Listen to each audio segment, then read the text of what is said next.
తెలుగు శ్రోతలందరికీ నమస్కారం అండి. మన అలనాటి కథలు ఎవర్ గ్రీన్ స్టోరీస్ ఛానల్కి మీ అందరికీ స్వాగతం. సహజీవనం నవల వింటున్నామండి. రచన శ్రీమతి ఎద్దనపూడి సులోచనారాణి గారు. ఇక ఆలస్యం చేయకుండా మనం కథలోకి వెళ్ళిపోదామండి. వీడియో చూసిన వెంటనే లైక్ చేసి షేర్ చేసి తప్పకుండా సబ్స్క్రైబ్ చేసుకోండి. మన ఛానల్ని బెల్ ఐకాన్ యాక్టివేట్ చేసుకోండి. ఆవిడ సూటిపోటిగా ఇంటికి వచ్చిన బంధువులతో స్నేహితులతో శ్యామ్ వినేట్టు అడ్డాల నాడు బిడ్డలు కానీ గడ్డాల నాడు బిడ్డలా, ప్రాణం ఒక ఎత్తుగా పెంచి పెద్ద చేయటం వరకే మన పని, ఆ తర్వాత రెక్కలు వచ్చిన పిచ్చుకల్లా ఎగిరిపోతారు అని నిష్ఠూరంగా అనేది. శ్యామ్కి చాలా బాధ అనిపించేది. తల్లిని ప్రసన్నం చేసుకునేసరికి అతని తాతలు దిగి వచ్చినంత పని అయ్యేది. శ్యామ్ సుందర్ జీతం రాగానే తను కొద్దిగా అట్టి పెట్టుకొని మిగతాది ఇంటి ఖర్చులకి తల్లి చేతికి ఇచ్చేసేవాడు. అది అతను ఉద్యోగంలో జాయిన్ అయినప్పటి నుంచి వస్తున్న అలవాటు. జ్యోత్స్న దగ్గర ఎప్పుడూ డబ్బు ఉంటుంది. అయినా కూడా జ్యోత్స్న పేరిట ప్రతి నెల బ్యాంకులో వేసేవాడు. అది వాడుకుందా లేదా అన్నది జ్యోత్స్న ఇష్టం.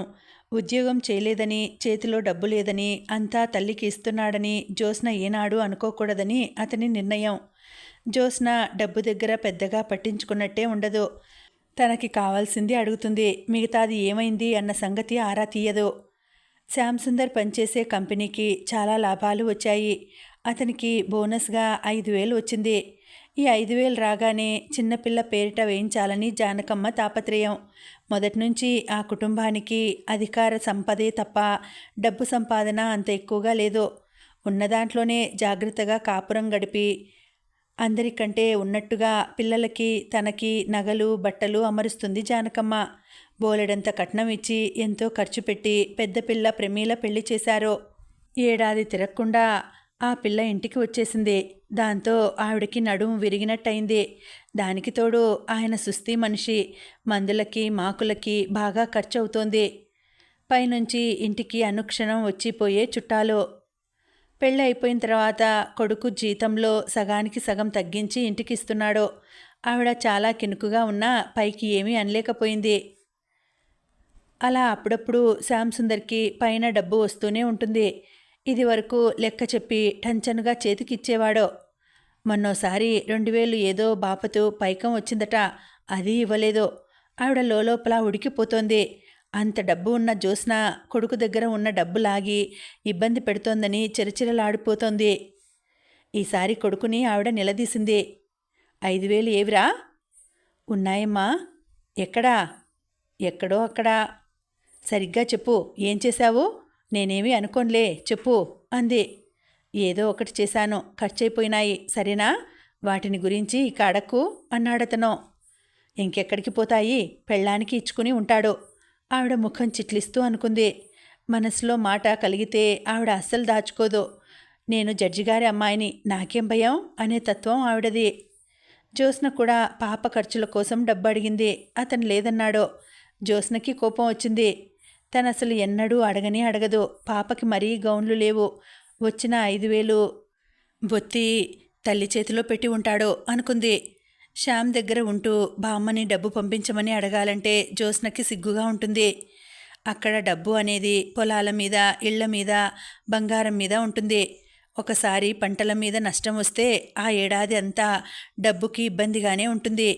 ఈసారి అలాగే నష్టం వచ్చిందట. జానకమ్మ మనసులో కుతకుతలాడుతున్న కోపం ఆపుకోలేక పిల్లి మీద ఎలక మీద పెట్టి దెప్పసాగింది. మీ మొహాలు మండా, కష్టపడి పాలుకొని నేనింట్లో పెట్టుకుంటే తేరగా తాగటానికి మీరు తయారా? కష్టం నాది, ఫలితం మీదినా అంటూ పిల్లిని ఎలకని కొడుతూ ఎంత బొక్కుతున్నావో లెక్క పక్కా లేదు కదా. నేను కాబట్టి నీ ఆటలు సాగుతున్నాయనుకో అనేది. జ్యోత్స్న మొదట పట్టించుకోలేదు. ఆ తర్వాత ఆ ద్వంద్వార్థపు మాటలు తననే అని తెలిసింది. జ్యోత్స్నకి చాలా కోపం వచ్చింది. సూటిగా ఏదన్నా పర్వాలేదు కానీ ఈ డొంక తిరుగుడు అవమానాలంటే చాలా మంట. ఒకసారి ఏమిటంటున్నారు మీరు? అసలు ఎవరిని అంటున్నారు అంటూ నిలదీసింది. నాకు ఒళ్ళు మండింది, నేను అనుకుంటున్నాను. మధ్యలో నీకు ఉలుకెందుకు? నిన్నెవరన్నారు అంది ఆవిడ. ఇద్దరి మధ్య మాట పెరిగింది. ఆవిడ ఉండబెట్టలేక పైకి కక్కేసింది. పేరుకేమో వరమ్మగారి మనవరాలివి, శ్రీమంతుల ఇంటి పిల్లవి. చూస్తేనేమో నా కొడుకు డబ్బు ఇస్తే గాని నీకు గతి లేదు. మాటలు మీరకండి. మీ అబ్బాయి నాకెప్పుడిచ్చారో? 5,000 మింగి లేదంటావే? నేనా? జ్యోత్స్న తెల్లబోయింది. మీరేమో డబ్బు చల్లగా కాజేసి నన్నంటారేం? ఏమిటి, నేను కాజేశానా? ఎవరితో మాట్లాడుతున్నావో తెలుసా? ఇంతలో శ్యాంసుందర్ రాణి వచ్చాడు. తల్లి ఏడుస్తూ అరుస్తూ జ్యోత్స్న చేసిన అవమానం చెప్పింది. జ్యోత్స్న శాంతంగానే ఆవిడ అనవసరంగా తనని అపనిందలు ఎందుకు వేయాలో న్యాయం చెప్పమంది. అతను ఇద్దరికీ ఇవ్వలేదని చెప్పాడు. మరి ఎవరికిచ్చావు? ఇద్దరూ నిలదీశారు. శ్యాంసుందర్ మాట్లాడలేదు. నేను చెబుతాను వినండి. మార్వాడికి అప్పు కట్టేశాడో, సరేనా అన్నాడు తండ్రి. ఆయన ఎంతో క్షోభ కలిగితే తప్ప నోరు విప్పి మాట్లాడాడు. ఇంటి గొడవల్లో కల్పించుకోడు. ఆయన మధ్యాహ్నం నుంచి భార్య కోడలి మధ్య జరుగుతున్న రాద్ధాంతం చూస్తున్నాడు. శ్యామ్ వచ్చిన తర్వాత కూడా ఇది కొనసాగింది. ఆ సమయంలో చెప్పకపోతే ఇద్దరూ అతన్ని మాటలతో చంపేట్టున్నారు. శ్యామ్ ఆ సంగతి చెప్పటం లేదు. ఆయన ఇక భరించలేక కలగజేసుకున్నాడు. మార్వాడికా? ఎందుకు? జానకమ్మ విస్తుపోతూ అడిగింది. జ్యోత్స్న కూడా ఆశ్చర్యపోయి చూస్తోంది. ఆయన భార్యకి చెప్పేశాడు. పెళ్లికి మార్వాడి దగ్గర 30,000 అప్పు చేశాడు. అది నీకు కట్నం డబ్బుగా ఇచ్చాడు. వరమ్మగారు వాళ్ళు కట్నం ఇవ్వలేదు. ఏమిటి? ఆవిడ నిర్ఘాంతపోయింది. ఆ తర్వాత ఆవిడ చేసిన రభస అంతా ఇంతా కాదు. కొడుకుని ఎన్నడూ ఎరగనంత ఆవేశంతో తిట్టింది. కన్న తల్లిని నన్నే మోసం చేస్తావురా నువ్వు? వాళ్ళు కట్నం ఇచ్చారు అంటూ నువ్వు అప్పు చేసి నాకిస్తావా? ఛీ, ఇంతకంటే దారుణం ఇంకేదైనా ఉందా? ఈ క్షణం నుంచి నువ్వు కొడుకువి కాదు, నేను తల్లిని కాదు. నీ మొహం కూడా చూడను. పో, నా ఇంట్లో నుంచి పోరా. నీ భార్యను తీసుకుని నా కళ్ళెదుట పడకుండా పో. ఆవేశంతో ఆడపులిలా గర్జిస్తున్న ఆవిడని ప్రమీల భర్త ఎలాగో లోపల గదిలోకి లాక్కెళ్లారు. డైనింగ్ టేబుల్ దగ్గర అప్రతిభుడైనట్టుగా కూర్చుండిపోయాడు అతను. అతనికి తల్లి ముందు ఈ రహస్యం బయటపడినందుకు చెప్పలేనంత సిగ్గుగా ఉంది. తను చేసిన పని కంటే తను ఆడిన అబద్ధం ఆవిడ మనసుని ఎంతగా గాయపరిచిందో అర్థమై కృంగిపోతున్నాడు. గదిలో నుంచి తల్లి ఏడుపు వినిపిస్తోంది. అతని గొంతులో ఏదో అడ్డుపడ్డట్టయింది. ఆ ఇంట్లో తల్లికి గారాల తనేయుడతను. తల్లి ప్రేమ అనే అమృతం అతను ఎంతగానో తాగాడు. తల్లి నోటి వెంట ఛీ అనే చీత్కారం, ఆ తిరస్కారం బాణాల్లా గుచ్చుకుంటున్నాయి. ఎందుకిలాంటి పని చేశావు? నిర్ఘాంతపోయిన జ్యోత్స్న కూడా అడిగింది. అతను తల తిప్పి జ్యోత్స్న వైపు చూశాడు. ఆ చూపులో చాలా ఆగ్రహం ఉంది. పైనుంచి నువ్వు నన్ను అడుగుతున్నావా? దీనికి నువ్వే కారణం అనే భావం వాడిగా ఉంది. అతని ఇంట్లో నుంచి వెళ్ళిపోయాడు. చాలా పొద్దుపోయిన తర్వాత తిరిగి వచ్చాడు. జ్యోత్స్న మేల్కునే ఉంది. అన్నానికి రా అని పిలిచింది. నాకు ఆకల్లేదు. బట్టలు కూడా మార్చుకోకుండా వెళ్ళి మంచం మీద పడుకున్నాడు. అతని కుడిచేతి వేళ్ళు కళ్ళని తాకుతున్నాయి. అతను ఆ పడుకోవడంలో ఎంతో వ్యధ కనిపిస్తోంది. జ్యోత్స్న దగ్గరికి వెళ్ళింది. మంచం మీద కూర్చుని అతని తల మీద చెయ్యి వేసింది.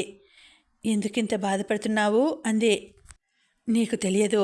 నువ్వు నాలాగా మగపిల్లవాడిగా పుట్టి అమ్మ ప్రేమను పొంది అమ్మ చేత మోసం చేశావని చీదరింపు తింటేగాని ఆ బాధ ఏమిటో నీకు తెలియదు. జ్యోత్స్న, నేను నీకు ఒకటి చెబుతున్నాను. అమ్మ అంటే నాకు చాలా ఇష్టం, చెప్పలేనంత గౌరవం. నాకు ఒక వ్యక్తిత్వం ఏర్పడింది అంటే అది అమ్మ పెంపకమే కారణం అనుకుంటాను. అమ్మకి కాస్త అహంపాలు ఎక్కువ కానీ జీవితం పట్ల అమ్మ దృక్పథం ఉంటే అది చాలా ఉపయోగపడేది.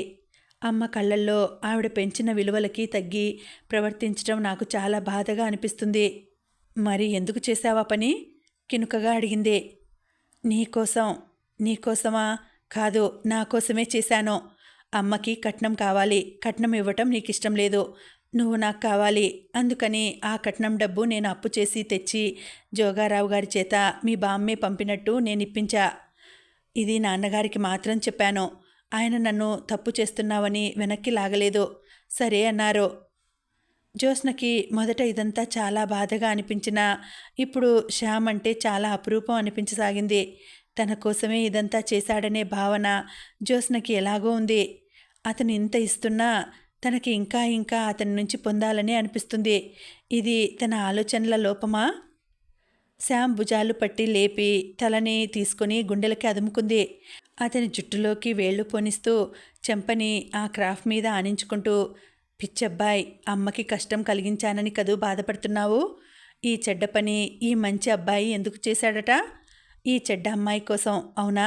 కాబట్టి అమ్మకి క్షమార్పణ చెప్పి అమ్మని సుముఖం చేయాల్సిన బాధ్యత ఈ చెడ్డమ్మాయి మీద ఉందిట. అది నేను చేస్తాను, సరేనా? జ్యోత్స్న గుండెలో ముఖం దాచుకున్న అతను తలెత్తి చూశాడు. నిజమా? ఆ కళ్ళు ఆశ్చర్యంగా చూశాయి. నిజం. ఈ పొరపాటుకి కారణం నేనే అమ్మని క్షమార్పణ కోరుతాను. కారణం నా బాధ్యత, అవునా? అతను వెంటనే జ్యోత్స్నని మీదకి లాక్కున్నాడు. జ్యోత్స్న క్షమార్పణ చెప్పినంత మాత్రాన జానకమ్మ కరిగిపోలేదు. శ్యామ్ అంటే ఆవిడికి ప్రాణం. భర్త ఎప్పుడూ సుస్థి మనిషి. ఇంట్లో 2 ఆడపిల్లలు ఉన్నారు. ఈ ఇంటి భారం అంతా ప్రయోజకుడైన కొడుకు మీద పెట్టి అతని ఆసరాతో సంసార నావ గుంబనగా పరువుగా లాక్కురావాలని ఆవిడ తాపత్రయం. శ్యామ్కి పెళ్లి చేయాలంటే ఒక విధంగా ఆవిడ భయపడింది. అసలు తల్లులెవరైనా ఆడపిల్లలకి పెళ్ళిళ్ళు చేయాలంటే ఆనందపడతారు, కానీ కొడుకులకి చేయాలంటే కించిత్తు భయం కలగటం సహజం. అంతవరకు ప్రాణప్రదంగా పెంచిన ఈ మొక్కని సొంతం చేసుకోవడానికి మరో వ్యక్తి వస్తుంది. తమ అధికారం తగ్గక తప్పదు.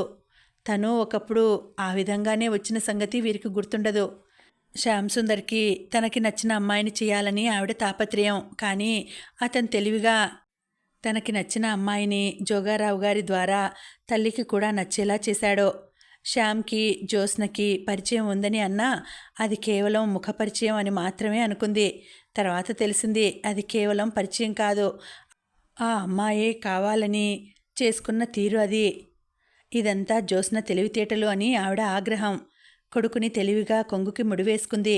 ఇన్నాళ్ల నుంచి తను జాగ్రత్తగా పెంచిన తీరు, నేర్పిన తెలివితేటలు హుష్కాకి అయిపోయినాయి. మొన్న పోట్లాటప్పుడు మాత్రం ఒకటి ఆవిడికి బాగా తెలిసిపోయింది. జ్యోత్స్నని పెళ్లి చేసుకున్న ఆ అమ్మాయి అంటే ఎంత ఇష్టం ఉన్నా అతను మాత్రం ఈ ఇల్లు విడిచి విడిగా వెళ్ళడు. తనని పిల్లల్ని వదిలేయడు. ఇది ఆవిడకి విజయగర్వంగానే ఉంది. శ్యామ్ మీద నీ ప్రభావం కాదు, నాది కూడా ఉంది సుమా అనుకుంది. అప్పటినుంచి ఆవిడకి జ్యోత్స్నని లెక్క చేయాల్సిన అవసరం కనిపించలేదు. జ్యోత్స్న తలతిక్కతనం లేకుండా ఒద్దికగా భయభక్తులతో అణిగిమణిగి ఉన్నట్టయితే ఆవిడ జ్యోత్స్నని బాగానే చూసేది. తన అధికారానికి తల వంచని వాళ్ళంటే ఆవిడకు పడదు. వాళ్ళకి ఆవిడ దూరంలో ఉంటుంది. ఒకసారి మాటల సందర్భంలో ఆవిడ జ్యోత్స్నతో నిష్కర్షగా చెప్పేసింది, ఇది నా ఇల్లు. నా కొడుకుని పెళ్లి చేసుకొని నువ్వు నా ఇంటికి వచ్చావు. అది కూడా నేను ఇష్టపడితే కానీ ఈ పెళ్లి జరిగిందని తెలుసుకో. నేను కాదంటే శ్యామ్ నీ మీద ఎంత ప్రేమ ఉన్నా పెళ్లి మాత్రం చేసుకునేవాడు కాదు అంది. జ్యోత్స్నకి ఒళ్ళు మండిపోయింది. జ్యోత్స్న ద్వారా ఇదంతా విన్న శ్యామ్, పోదు, అమ్మది అదో స్వభావం, మనం సర్దుకుపోతే సరి అనేవాడు. అందుకే జ్యోత్స్న వచ్చి తన మూలంగా శ్యామ్ ఈ పొరపాటు చేశాడని అంటే ఆవిడ అధికారపూర్వకంగా నిరసనగా ఒక చూపు చూసిందే తప్ప జ్యోత్స్నతో పోనీలేమ్మా అంటూ ఇంకేదీ మాట్లాడలేదు. ఆవిడ తిరస్కారపూరితమైన చూపులు చూసిన తర్వాత జ్యోత్స్నకి తను క్షమార్పణ చెప్పటం అనేది పొరపాటు అని తెలిసింది. క్షమార్పణ ఎవరికి చెప్పాలి? మన పశ్చాత్తాపం నిజమైనదని తెలుసుకొని మనని మన్నించగలిగే వాళ్ళకి.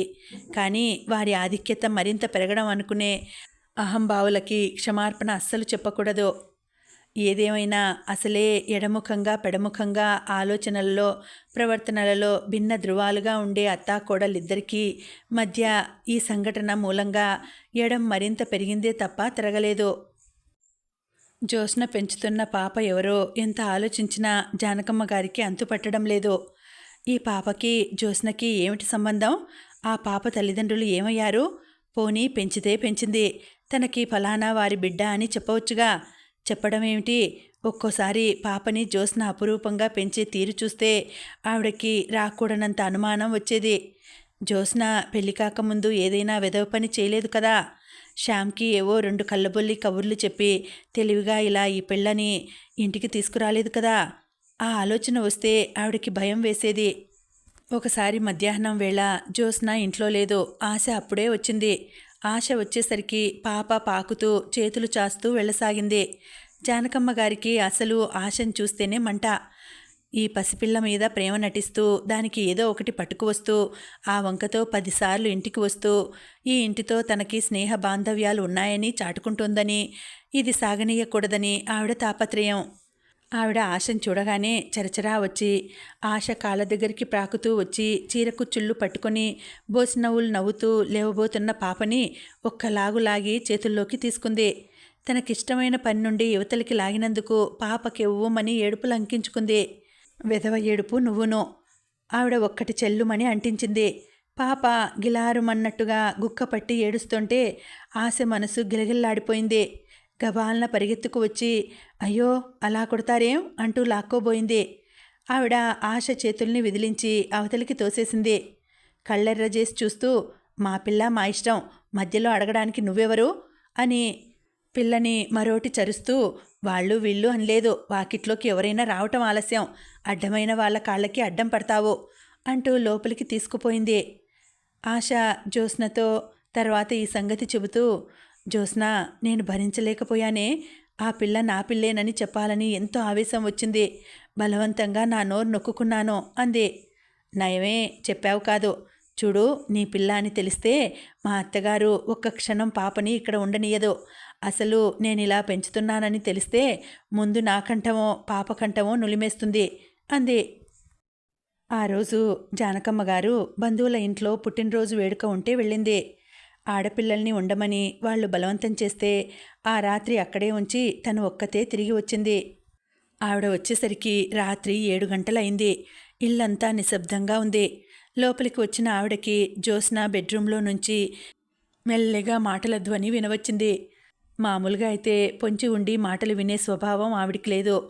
కానీ కోడలి మీద ఈ మధ్య ఆవిడకి అనుమానం ఒకటి పీడిస్తోంది. అందుకే చెప్పులు వదిలి అడుగులు చప్పుడు కాకుండా ఆ బెడ్రూమ్ దగ్గరికి వెళ్ళింది. కిటికీలో నుంచి చూసిన ఆవిడ నిలువుగా నీరైనట్టుగా నిలబడిపోయింది. గదిలో మంచం మీద ఆశ, జ్యోత్స్న ఒకరికి ఒకరు అభిముఖంగా కూర్చొని మాట్లాడుకుంటున్నారు. జ్యోత్స్న ఇటువైపు వీపు పెట్టి కూర్చుంది. ఆశ అటు ముఖం చేసి ఉంది. పాపకి పాలిస్తోంది. పాలిస్తూ పాప జుట్టు చెంపలు నిమురుతూ ఏడుస్తూ కళ్ళనీళ్లు తుడుచుకుంటూ ఏదో అంటోంది. జ్యోత్స్న అంటోంది, ఆశా నువ్వు మరీ ఇట్లా బేలతనం పోతే ఈ పాపని నేను ఇక పెంచినట్టే. కాస్త పక్కలు వెచ్చబడినంత మాత్రాన ఇంత దిగులు పడాలా? నేను లేనా? డాక్టర్కి చూపించనా? నా మీద నీకు నమ్మకం లేదా? ఆశ చప్పున జ్యోత్స్న చెయ్యి మీద చెయ్యి ఆనించింది. జ్యోత్స్న అంత మాట అనకు. నిన్ను ఎంత కష్టపెడుతున్నానో ఒక్కసారి ఆలోచిస్తే నాకు చచ్చిపోవాలన్నంత సిగ్గుగా ఉంటుంది. నాకు కలుగుతున్న బాధ చెబుతున్నాను. రాత్రివేళ నిద్రే రాదో, ఎంతో ఒంటరిగా అనిపిస్తుంది. పిచ్చెక్కినట్లుగా ఉంటుంది నాకైతే. ఆశ వాక్యం పూర్తి చేయనేలేదు. ఇంతలో గుమ్మంలోంచి భేష్, ఇద్దరూ తోడుదొంగలయ్యి నన్ను మా వాడిని బాగా మోసం చేశారు అంటూ వినిపించింది. ఇద్దరూ ఉలికిపాటుగా తిరిగి చూశారు. గుమ్మంలో నిలువుగా మండిపోతున్న క్రోధజ్వాలలా ఉంది జానకమ్మ. ఆవిడ ముఖం ఎర్రబడిపోయింది. మనిషి ఆవేశంతో ఆయాసపడుతోంది. జ్యోత్స్న చప్పున లేచింది. ఆశ కూడా గభాలన పాలు తాగుతున్న పాప నోటిని లాగి అవతలికి నెట్టి చప్పున పైట కొంగు మెడ చుట్టూ కప్పుకుంది. పల్చటి పైటలో నుంచి విడివడిన జాకెట్టు గుండీలు పెట్టుకునే అవకాశమే లేకపోవడంతో స్పష్టంగా జాకెట్టు విడిపోయి కనిపిస్తోంది. అత్తగారిని చూడగానే జ్యోత్స్న ముఖంలో నెత్తురు చుక్కలేనట్టుగా పాలిపోయింది. ఆశ కంగారుగా భయంతో సిగ్గుతో స్పృహ తప్పినంత పని అవుతుంటే ఎంతో బలవంతంగా నిగ్రహించుకుంది. హఠాత్తుగా తాగుతున్న పాలు దూరం అవటంతో పాప గొల్లున ఏడుపు లంకించుకుంది. క్షణంసేపు ఆ గదిలో గుక్కపట్టి ఏడుస్తున్న ఆ పసిపిల్ల శబ్దం ప్రతిధ్వనించింది. ఈ పిల్ల నీ పిల్ల? ఎంతకి బరి తెగించారే మీరిద్దరూ? పెళ్లి కాని దానికి పుట్టిన పిల్ల ఇది. నా ఇంట్లో పాకులాడి మా అందరి మధ్య తిరిగింది. అత్తయ్యా, జ్యోత్స్న భయంగా అంది. ఆవిడ ఆశ వైపు ఉరిమి చూస్తూ పురుగుని చూసినంత అసహ్యంగా చూస్తూ ముందు ఇక్కడి నుంచి కదులుతావా లేదా? తక్షణం బయటికి వెళ్తావా లేదా అంది. ఆశ వెళ్ళిపోబోతుంటే జ్యోత్స్న ఆగు అని ఆశ చేతుల్లో పాపని తను తీసుకుని నువ్వెళ్ళు అంది. ఆశ వెళ్ళిపోయింది. జ్యోత్స్న ఈ పని చేయడం ఆవిడ ఆగ్రహంలో మరింత ఆజ్యం పోసింది. ఆ పిల్లని ఇంకా అట్టి పెట్టుకుంటున్నావా? ఒక్క క్షణం కూడా నా ఇంట్లో ఉండడానికి వీల్లేదు. నువ్వు కూడా పోవే, నా ఇంట్లోంచి పో. జ్యోత్స్న ఆవిడ కోపాన్ని కించెత్తు కూడా లక్ష్య పెట్టలేదు. ఏడుస్తున్న పాపని భుజాన వేసుకుని బుజ్జగిస్తూ అంది. నన్ను పొమ్మనటానికి మీరెవరు? మీ అబ్బాయిని రానియండి. ఆయన వెళ్ళిపోమ్మంటే నిజంగానే వెళ్ళిపోతాను అంది. జ్యోత్స్న నిబ్బరంగా చెప్పిన ఈ సమాధానం వినగానే ఆవిడ మరింత రెచ్చిపోయింది. ఆవిడ అరుస్తూ తిడుతూ ఆయాసపడుతుండగానే శ్యామ్ ఇంటికి వచ్చాడు. అతన్ని చూడగానే ఆవిడ శివంగిలా అయింది. అతను చొక్కా పట్టుకుని, ఏరా, ఇది నీకు కూడా తెలుసా? ఈ దరిద్రపు పనిలో నీకు కూడా భాగం ఉందా? చెప్పు అంటూ విరుచుకుపడింది. శ్యామ్ తల్లి ద్వారా విషయం విన్నాడు. తల్లిని శాంతపరిచేసరికి అతని తల ప్రాణం తోకకు వచ్చేసింది. ఆవిడ ఆఖరి మాటగా చెప్పేసింది, ఇదిగో నేను ఖచ్చితంగా చెప్తున్నాను. పరువే ప్రాణంగా పెరిగిన కుటుంబం ఇది. ఇంత ఘోరం నేను భరించలేను. ఆ పిల్ల ఈ ఇంట్లో ఒక్క క్షణం ఉండడానికి వీల్లేదు. తక్షణం పంపించేయి. నువ్వు దాంతో వెళ్ళిపోయినా సరే, నా కొడుకుని ఇంత బాగా పెంచుకున్నానో నాకు ఇలాంటి శాస్తి జరగాల్సిందే అనుకుంటాను అంది. ఆవిడకి మితిమీరిన ఆవేశం వస్తే తల దేనికైనా వేసి కొట్టుకుంటుంది. ఇప్పుడు కూడా అదే పని చేసింది. గోడకేసి తల కొట్టుకోవడంతో ఆవిడ నుదురు చిట్లి రక్తం బాగా రాసాగింది. శ్యామ్ సుందర్ బలవంతాన ఆపి తల్లిని తీసుకువచ్చి మంచం మీద కూర్చోబెట్టాడు. నుదుటికి కట్టుకట్టాడు. తల్లి చేత బలవంతంగా నిద్ర మాత్రం మింగించి ఫ్యాన్ వేసి ఆవిడ పక్కన కూర్చున్నాడు. ఆవిడ కాసేపటికి నిద్రపోయింది. నిద్రలో కూడా ఏడుస్తూనే ఉంది. ఆ క్షణంలో తల్లి ముఖం చూస్తే అతనికి చెప్పలేనంత జాలి వేసింది. ఏం చేశాడు తను? తనని ఎంతో ముద్దు మురిపాలతో పెంచి పెద్ద చేసిన అమ్మని బాధ పెడుతున్నాడు. ఇదంతా ఎవరి మూలంగా జరిగింది? జ్యోత్స్న మూలంగా. జ్యోత్స్నని తనసలు పెళ్లి చేసుకోవటం తప్పేమో. ఆ అమ్మాయి మొండితనం ఆ పెళ్లికి ముందు కట్నం వద్దనటంలో, పెళ్లి ఆపు చేస్తానని అనటంలోనే తెలిసింది. అయినా తను అది లక్ష్య పెట్టలేదు. తనని పెంచిన తల్లి, పెళ్లి చేసుకున్న భార్య ఇద్దరూ భిన్న ధృవాలై తనని ఇలా నలిబిలి చేస్తారని అతను కలలో కూడా అనుకోలేదు. తల్లి, జ్యోత్స్న ఇద్దరూ తెలివిగలవాళ్లే. ఇద్దరికీ పట్టుదల ఉంది. అఘాతం ఇద్దరి మధ్య ఎంతో ఉంది. అయినా తను వెర్రి నమ్మకంతో ఈ రెండు అంచులని దగ్గరికి లాగి ఈ అఘాతాల్ని కలపాలని ప్రయత్నిస్తున్నాడు. అది ఎంత సిల్లి పనో అతనికి ఇప్పుడు తెలిసి రాసాగింది. జ్యోత్స్న గదిలో నుంచి పిల్ల ఏడుస్తున్న శబ్దం, జ్యోత్స్న సముదాయిస్తున్న ధ్వని వినిపిస్తోంది. తల్లి మంచం పక్కన పడకుర్చీలో పడుకున్న అతను కళ్ళు మూసుకొని నుదుటి మీద చెయ్యి ఆనించుకున్నాడు. జ్యోత్స్న కోపం, తల్లిని సాంతనం పరిచే సహనం అతనికి లేకపోయినట్టుగా ఉంది.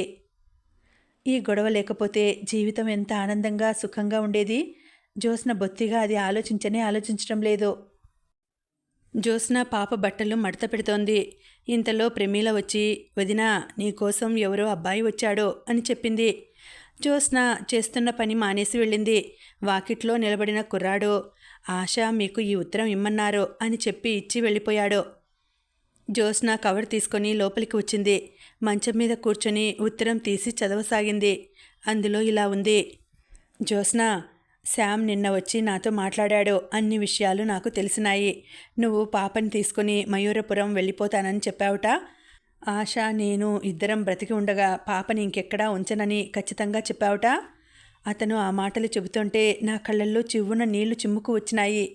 జ్యోత్స్న లాంటి అమృత హృదయని స్నేహితురాలుగా పొందటానికి నేనెంత పుణ్యం చేసుకున్నానో అనిపించింది. జ్యోత్స్న, నేను బాగా ఆలోచించాను. పాపని నా దగ్గరకు తెచ్చుకుంటాను. అసలు ఈ పని నేను ఎప్పుడో చేయాల్సిందే. నా కోసం నువ్వు ఒక మంచి పని చేశావు. ఆ మంచి పని మూలంగా నీ జీవితం సమస్యలమయం కాకూడదు.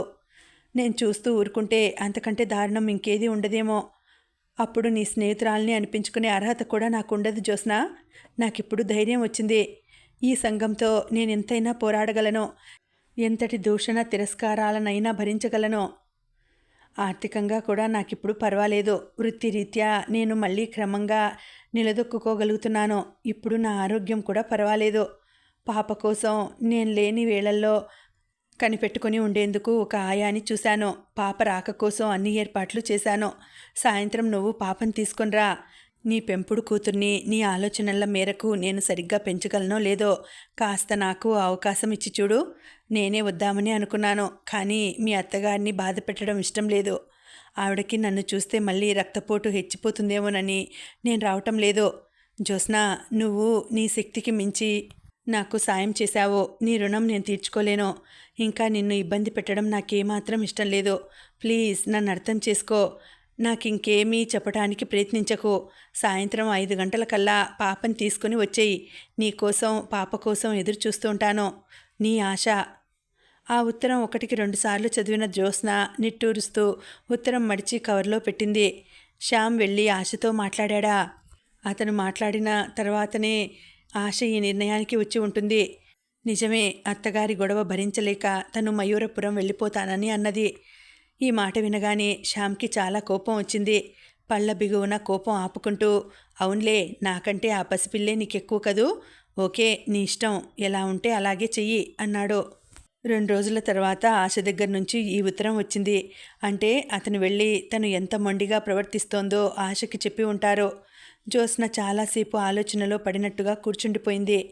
ఆ తర్వాత లేచి పాపని స్నానం చేయించి పౌడర్ వేసి తల దువ్వి బట్టలు వేసింది. పాప బొమ్మలు బట్టలు సూట్ కేసులో సర్దింది. ఆ పనులు చేస్తున్నంతసేపు జ్యోత్స్న మనసు ఆలోచిస్తూనే ఉంది. జీవితం అంటే ఇంతే, రాజీ పడక తప్పదేమో, శ్యామ్ సుందర్ కోసం తను రాజీ పడి తీరాలి అనుకోసాగింది. 5 గంటలు అవగానే పాపని తీసుకొని సూట్ కేసు పట్టుకొని ట్యాక్సీలో ఆశ ఇంటికి వచ్చింది. పని మనిషి ఉంది ఇంట్లో. అమ్మగారు బజారుకు వెళ్లారు. వస్తారు, రండి కూర్చోండి అంటూ మర్యాద చేసింది. జ్యోత్స్న కూర్చుంది. ఆశ ఇల్లు మారి 1 రోజులు పైగానే అయింది. ఆశ ఇదివరకటి ఇంటికి ఈ ఇంటికి పోలికే లేదు. ఇది అతి సామాన్యంగా 2 గదుల పోర్షన్. ఇంట్లో సామాను కూడా నిరాడంబరంగా ఉంది. ఆ ఇల్లు ప్రస్తుతం ఆశ గడుపుతున్న జీవితానికి ప్రతీకలా ఉంది. ఏ మనిషికైనా జీవితం ఒకే రకంగా గడవాలి, ఎగుడుదిగుళ్ళు ఉండరాదు. జ్యోత్స్న టైం చూసుకుంది. 6 అయింది. ఆశ ఇంకా రాలేదు. పాపని అక్కడ వదిలి వెళ్దామా అనుకుంది. కానీ ఆశ రాకుండా ఎలా? పుస్తకాలు తీసి తిరగేస్తూ కూర్చుంది. కాస్తగా ఊహ తెలుస్తున్న పాప వీధివైపు చూపిస్తూ ఇంటికి పోదామని మారాం చేయసాగింది. కొద్ది రోజులు చాలా కష్టమే. ఆశ దగ్గర అలవాటు పడటానికి ఎన్ని రోజులు పడుతుందో అనుకోసాగింది. గడియారం 7 గంటలు కొట్టడం విని ఉలిక్కిపడి చూసింది. చీకటైంది. అమ్మగారు పాపకి బొమ్మలు బట్టలు కొనటానికి వెళ్ళారు.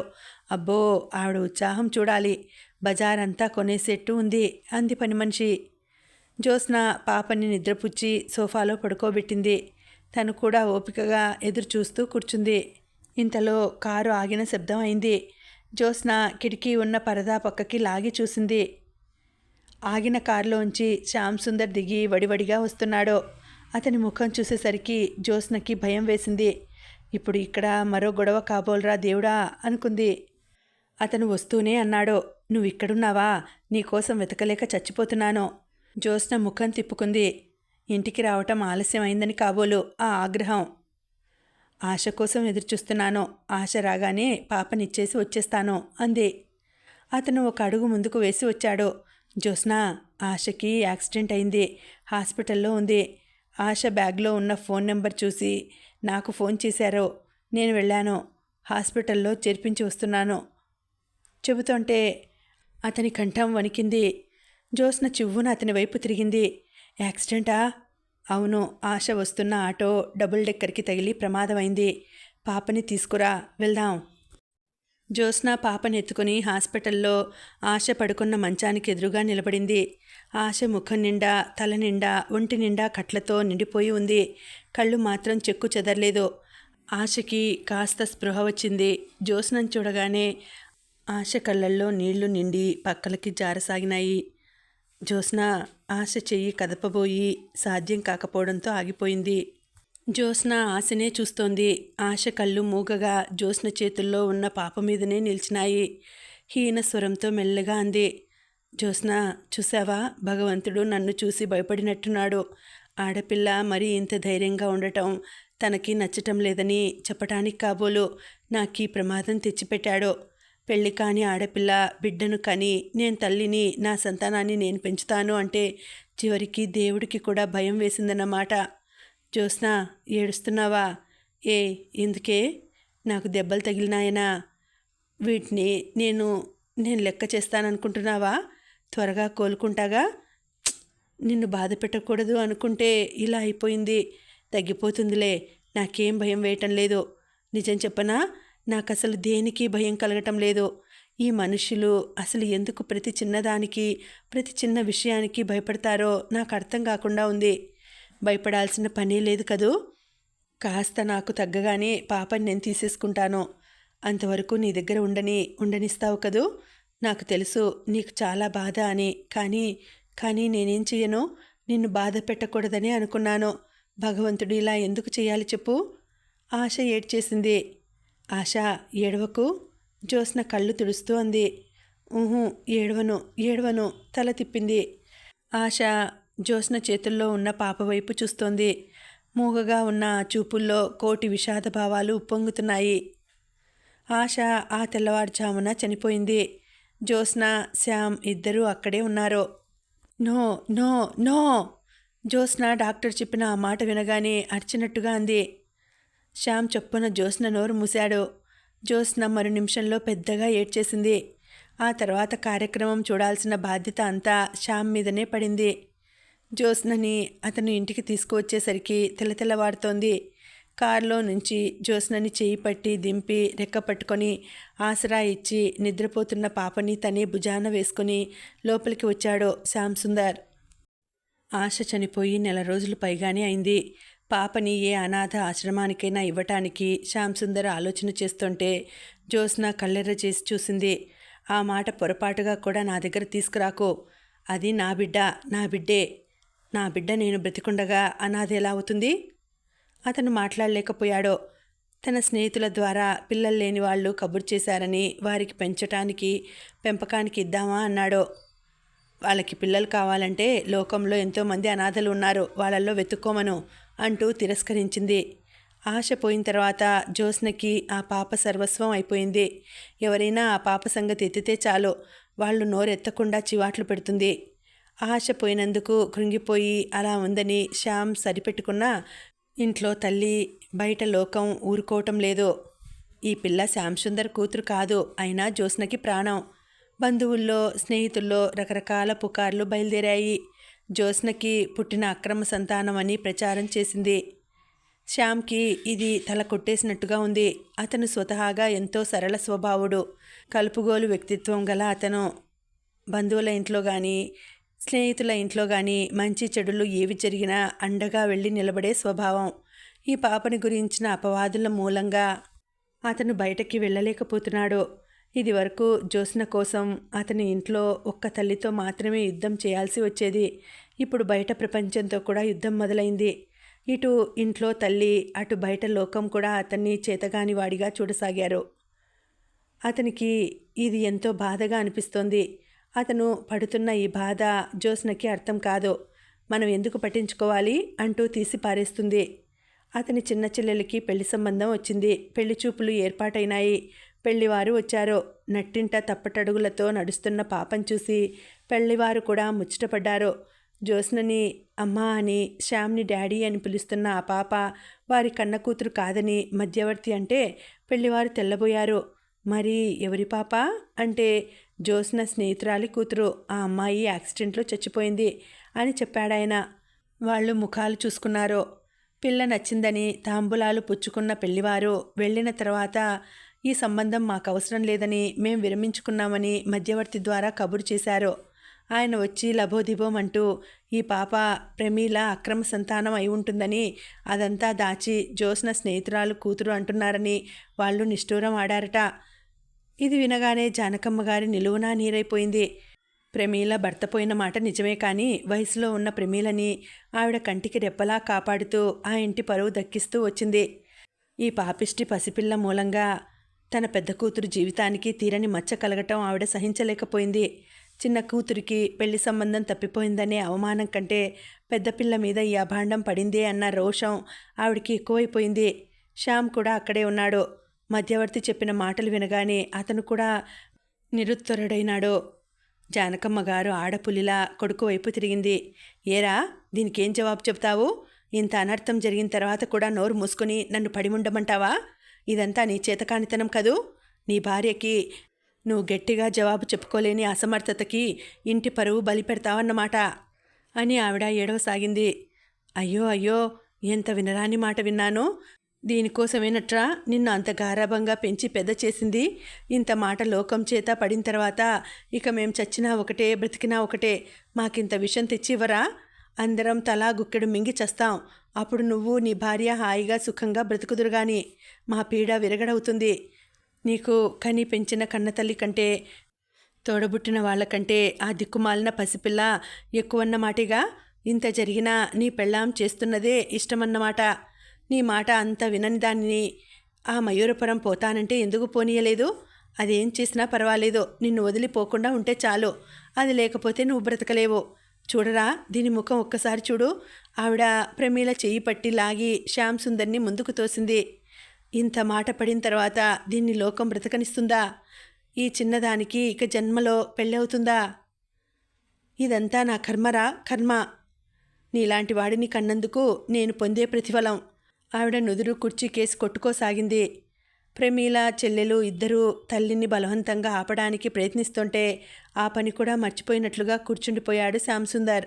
అతనికి వెన్నుముక విరిగినట్టుగా ఉంది.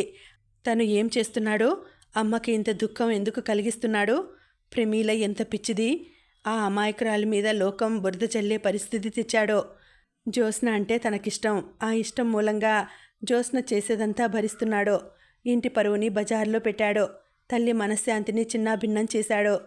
అతడు లేచి లోపలికొచ్చాడు. జ్యోత్స్న ఇంట్లో లేదు. పాప గది మధ్యగా చాప మీద కూర్చొని బొమ్మలతో ఆడుకుంటోంది. శ్యామ్ సుందర్ ఒక్క క్షణం పాప వైపు చూశాడు. ఆ తర్వాత చకచక పాప సామానంతా పెట్టె తెరిచి అందులో కుక్కినట్టుగా పెట్టేశాడు. ఆ తర్వాత పాపనెత్తుకొని ఆ పెట్టె తీసుకుని ఇంట్లోంచి వెళ్ళిపోయాడు. బజార్ నుండి ఇంటికి వచ్చిన జ్యోత్స్నకి పాప గదిలో కనిపించలేదు. పాపా పాపా అంటూ ఇల్లంతా గాలించింది. వాకిలి పెరడు అంతా వెతికింది. ఎక్కడా కనిపించలేదు. పాప ఏమైంది అని అడిగితే ప్రమీల కోపంగా చూసి ముఖం తిప్పుకొని అక్కడి నుంచి వెళ్ళిపోయింది. ఇంట్లో పాప సామాను కూడా కనిపించలేదు. ఆరేసిన గౌన్లు లేవు. జ్యోత్స్న అర్థం కాని దానిలా నిలబడిపోయింది. చివరికి పని మనిషి చెప్పింది, నేను వస్తుంటే అయ్యగారు పాపని కారులో ఎక్కించుకొని ఎక్కడికో తీసుకువెళ్తున్నారమ్మా అంది. ఈ మాట వినగానే జ్యోత్స్న గుండెల్లో రాయిపడింది. శ్యామ్ పాపని ఏం చేశాడు? ఎక్కడికి తీసుకెళ్లాడు? శ్యామ్ చాలాసేపు అయిన తర్వాత ఇంటికి వచ్చాడు. అతను రాగానే అడిగింది, పాప ఎక్కడా? అతను మాట్లాడలేదు. నిశ్శబ్దంగా బట్టలు మార్చుకోసాగాడు. నిన్నే, పాప ఏది? ఉంది. ఎక్కడుంది? ఎక్కడో అక్కడ, సుఖంగా క్షేమంగా లక్షణంగా ఉంది, సరేనా? జ్యోత్స్న దగ్గరికి వచ్చి అతని షర్టు 2 చేతులతో గట్టిగా పట్టుకుంది. ఎక్కడుంది? ఆ కళ్ళల్లో నుంచి నిప్పులు రాలుతున్నాయి. కానీ అతను రవ్వంత కూడా భయపడలేదు. జ్యోత్స్న చేతుల్ని ఒక్క విదిలింపుతో వదిలించుకున్నాడు. జ్యోత్స్న తీవ్రంగా కటువుగా అసహించుకుంటున్నట్టుగా అంది, నీకు సిగ్గులేదు?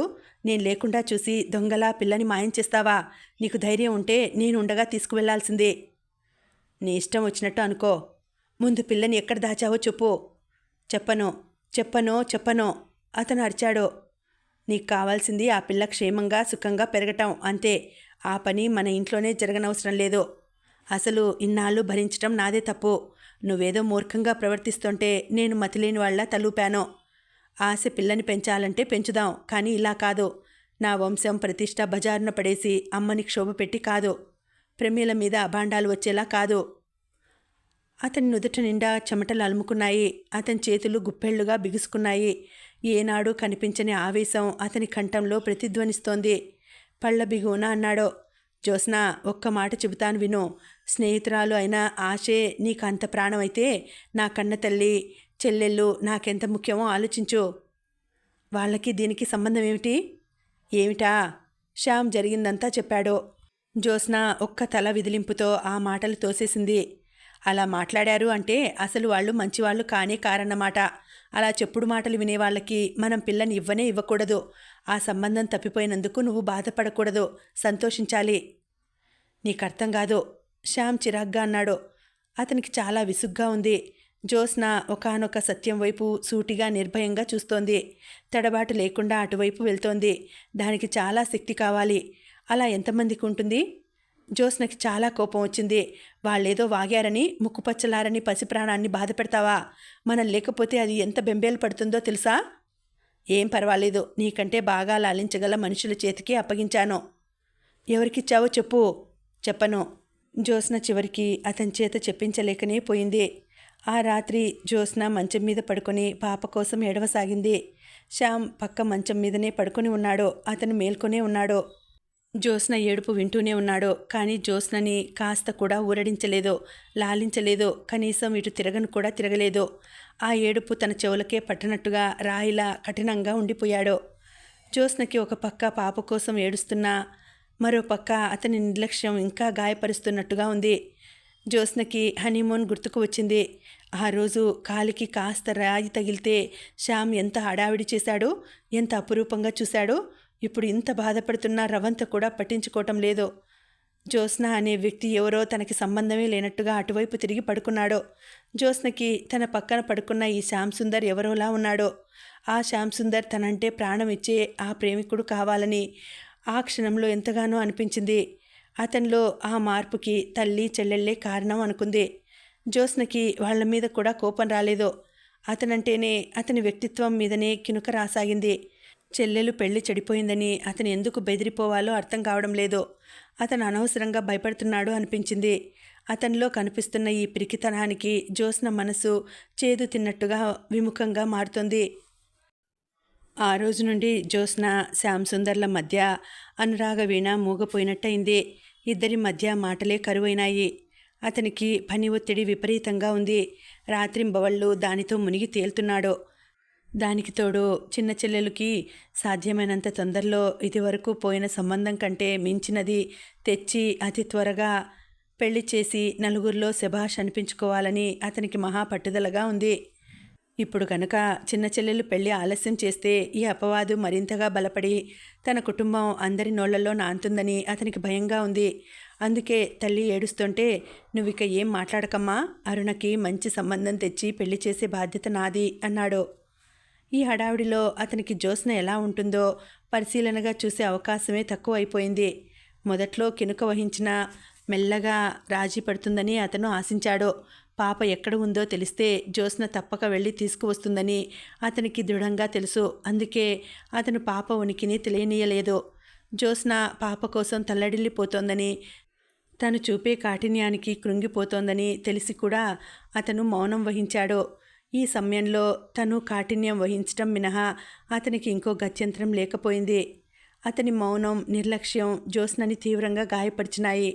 అతనితో ఘర్షణ కోసం అతను చూస్తోందే తప్ప సరైన అవకాశం దొరకటం లేదు. అతను ఇంట్లో ఉండేదే చాలా తక్కువ వ్యవధి. ఆ కాస్త వ్యవధిలో తల్లి దగ్గరే ఉంటాడు. జ్యోత్స్నకి ఇది చాలా దారుణంగా అనిపించసాగింది. ఒకసారి మధ్యాహ్నం వేళ ఇంటికి వచ్చాడతను. ఆ సమయానికి అత్తగారు ఇంట్లో లేదు. జ్యోత్స్న హార్లిక్స్ కలిపి తెచ్చి ఇచ్చింది. అది చూడగానే అతను విగటుగా ముఖం పెట్టాడు. హార్లిక్సా? అదంటే పరమ బోర్ నాకు. మన పరిచయం మొట్టమొదటి రోజున మరి అమృతంలా తాగావే అంది హేళనగా చూస్తూ. అతని ముఖం ఎర్రబడింది. అవును, తాగాను. నువ్వు అంత వెక్కిరింపుగా ఏమీ గుర్తు చేయనవసరం లేదు. అప్పుడు నువ్వంటే పడి చచ్చిపోయే ప్రేమ.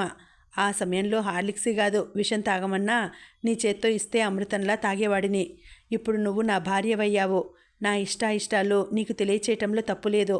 మగవాడు ప్రియురాలి కోసం ఇష్టం లేనివి కూడా భరించగలడు, భార్య కోసం భరించలేడు. అందుకే ఆడది తెలివిగలదైతే భార్యగా అధికారం చెలాయించే ముందు ప్రియురాలిగా అతన్ని దగ్గరకు తీసుకుంటుంది. అతను కాలికి ఉన్న మేజోళ్ళు లాగుతూ అన్నాడు. జ్యోత్స్న ముఖం ఎర్రబడిపోయింది. అతను మేజోళ్ళు బూట్లలో కుక్కుతూ అన్నాడు. నాలాంటి వాళ్ళు నీలాంటి ఆడవాళ్ళని చూసినప్పుడు ఈ అమ్మాయి ప్రియురాలుగానే ఇంత అద్భుతంగా ఉంది, అర్ధాంగి అనే సింహాసనం ఇస్తే నన్ను ఇంకెంత అపురూపంగా చూస్తుందో అనుకుని వెంటనే పెళ్లి చేసేసుకుంటారు. పెళ్ళి అయిన మరుక్షణం భార్య అనే అధికారం చేతబట్టగానే ప్రతి ఆడది భర్తని ప్రియుడిగా చూడటం మర్చిపోతుంది. భార్యగా హక్కులు సాధించుకుందామని చూస్తుంది. ఇది నిజంగా మగాళ్ల దురదృష్టం. అతను అక్కడి నుంచి లేచి వెళ్ళిపోయాడు. ప్రమిళ, కాఫీ ఇవ్వు అని అనటం వినిపిస్తూనే ఉంది. జ్యోత్స్నకి రోషం వచ్చింది, బాధ కలిగింది, ఆవేశం పొంగులా వచ్చింది. ఎలాగో బిగపట్టుకుని నిలబడింది. అధికారం ఎవరు చలాయిస్తున్నారు? అతనా తనా? అతనికి భార్య అయింది కాబట్టి అతను చెప్పినట్టు వినాలి. జ్యోత్స్నకి బాగా అర్థమవుతోంది. శ్యామ్ సుందర్కి వ్యక్తిత్వం, స్వతంత్ర భావన కల జ్యోత్స్న అవసరం కాదు. అతనికి భార్య అనే బొమ్మ కావాలి.